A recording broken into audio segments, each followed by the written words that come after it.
Order 14, Rules of the Senate.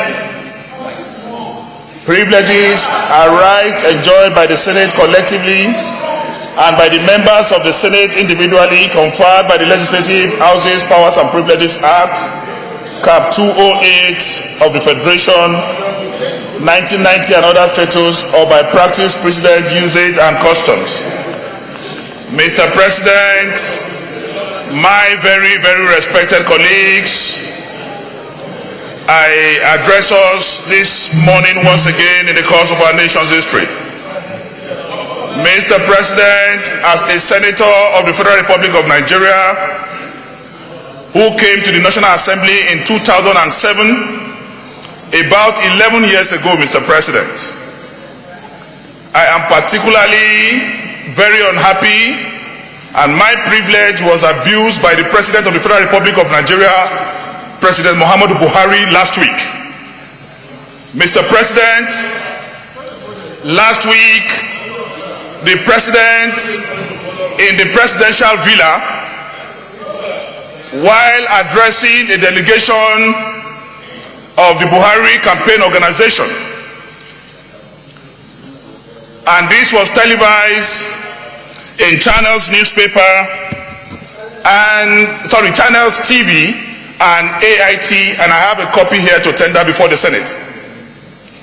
Mr. President, the President of the Federal Republic of Nigeria in his address said he doesn't know what we are doing in the National Assembly. He said that some of us have been in the National Assembly for over 10 years and we have nothing to show for it.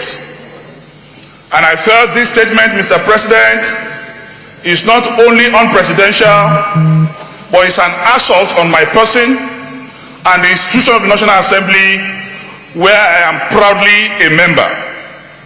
Mr. President, such derogatory statements and insult on the National Assembly should not be allowed to go unnoticed. Mr. President, I am very proud to be a member of the National Assembly.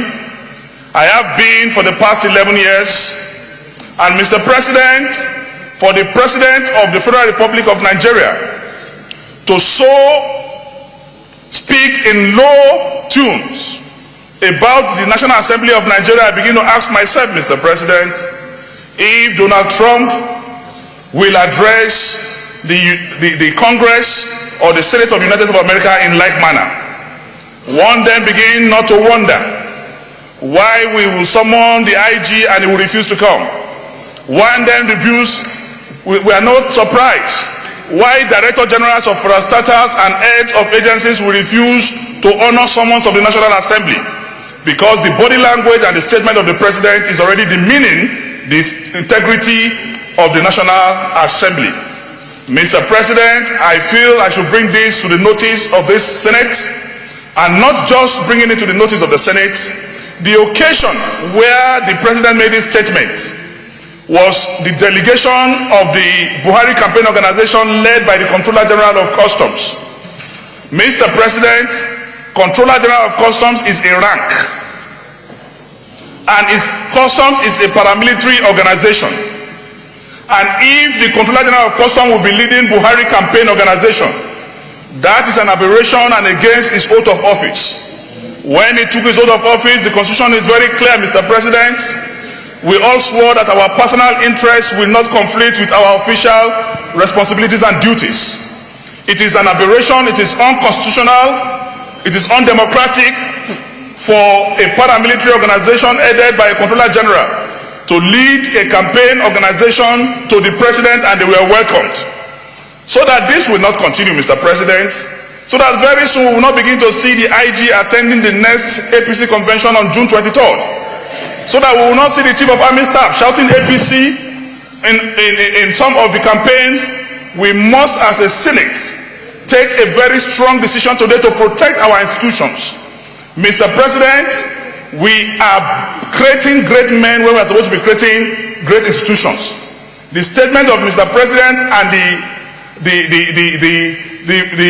reason for allowing all these people to make this type of political affiliations despite their offices is reducing these institutions. And our responsibility as a Senate is to protect these institutions, to build them and preserve democracy.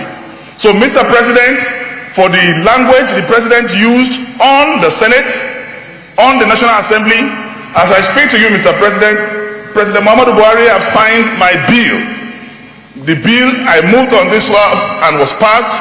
The bill on jungle justice has been signed into law by the same Mr. President. So if the President wants to know what we are doing in the National Assembly, that is one of the things we are doing.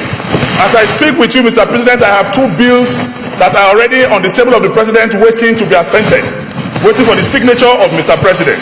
In all these over 10 years, we have passed budget, Mr. President. Even the fight against corruption, that is the cardinal objective of this administration, the EFCC and the ICPC are products of our labor in this National Assembly. They were instituted as a result of our enactment. So I want to say that the National Assembly have been carrying out our functions in accordance to the provisions of the 1999 Constitution and all our extant laws. So I want to call that Mr. President Muhammadu Buhari, for using this unparliamentary, unpresidential, unconstitutional language on the National Assembly, apologize to the National Assembly. I call on him to apologize to the National Assembly for using such a language, and that is where most of the appointees draw their inspiration from. That is why they disregard this National Assembly and even refuse to accept summons. I want to say finally, Mr. President, that we must also as an institution take a decision where heads of parastatals, ministries and agencies of government will continue to involve themselves in politics when by their calling, by their oath of office, they are not supposed to. Finally, I repeat again, the Nigerian Customs is a paramilitary organization. The Controller General of Customs is a rank.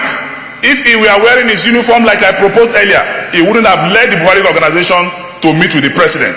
So we must discourage such acts before we begin to see the Chief of Air Staff calling the slogan